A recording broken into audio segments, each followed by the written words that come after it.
rasanya berat banget melewati hari-hari ini setelah kepergian Yoga. Tiap hari masih nangis, masih kayak mimpi, masih up and down. Nggak tahu, ya hanya melekat sama Tuhan Yesus, sumber kekuatan yang bisa saya lakukan. Memang serasa masih mimpi saya itu sepeninggal anak saya, biarpun udah 4 tahun sepeninggalnya itu masih maju mundur hidup saya itu, iman saya itu masih maju mundur, tapi tetaplah berpaling ke iman. Itulah harapan satu-satunya yang bisa membangkitkan semangat. Dan sekarang saya bergabung dengan FMI.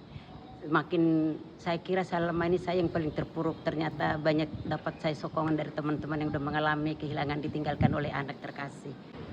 Untuk melewati hari-hari ke depan, ya biasanya sih saya ya, yang pertama ya saya minta kekuatan doa untuk supaya saya bisa terus dikuatkan untuk bisa jalan terus ke depan, dan yang pasti kita berusaha untuk kuat. Melewati hari-hari, bangun pagi biasanya doa, nangis, minta pertolongan Tuhan melewati hari-hari ini, nangis, apa-apa nangis, semua diberserahin ke Tuhan aja. Duduk diam nangis, semua berserah ke Tuhan, karena tanpa Dia kita nggak kuat. Mujizat bisa ada sampai hari ini, bisa kuat sampai hari ini. Dan di grup ini kami saling menopang, saling menolong, saling menguatkan, saling mendoakan. Setiap hari berusaha sibuk aja sih, menyibukkan diri, berusaha capek, menyibukkan diri, cari kegiatan yang positif, dan berusaha berpikir positif, bahwa semuanya itu sudah kedaulatan Tuhan, kedaulatan Tuhan yang tidak bisa satu manusia pun bisa merubahnya. Harus menerima dan berserah bahwa Tuhan punya rencana yang indah, dan percaya suatu saat akan bertemu kembali dengan anak-anak di surga. Amin. Saya mamanya Kenneth. Udah 7 tahun, nanti tanggal 7 April saya ditinggal sama anak saya Kenneth.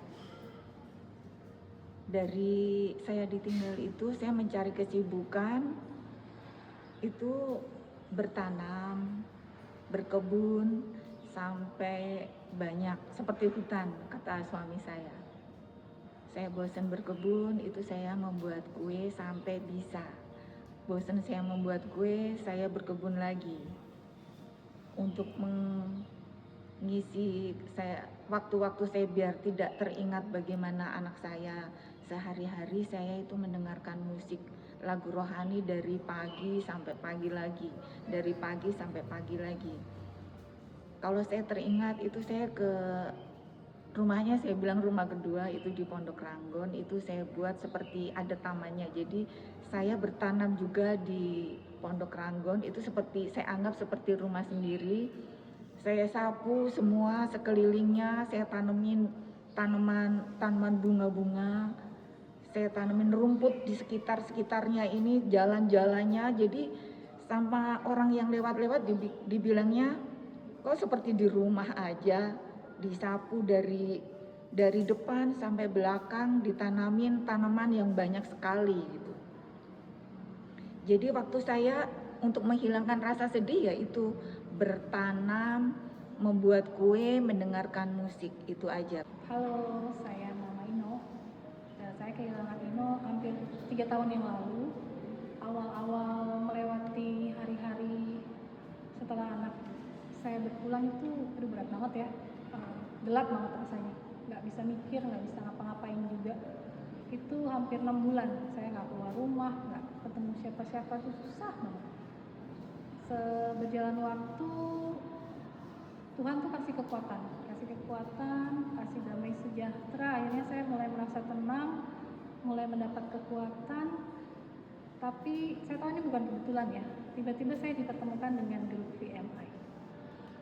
Di situ saya punya kekuatan baru karena ketemu sama mama-mama yang sudah ngalamin lebih dulu dari saya gitu. Jadi kayak wah, ada temen nih, ada temen curhat, ada temen sharing gitu. dari situ bangkit lagi. Bener-bener saya ngerasain namanya grup support itu lebih kuat, bisa bantu saya membangkitkan semangat lagi dibandingkan dengan waktu saya ngelewatinnya sendiri. Jadi yang bisa saya bagikan adalah kalau kita baru kehilangan orang yang kita sayang, akan lebih baik kalau kita mencari bantuan, entah itu dari orang terdekat atau orang-orang yang sudah pernah mengalami, karena itu bisa membantu kita lebih cepat lagi untuk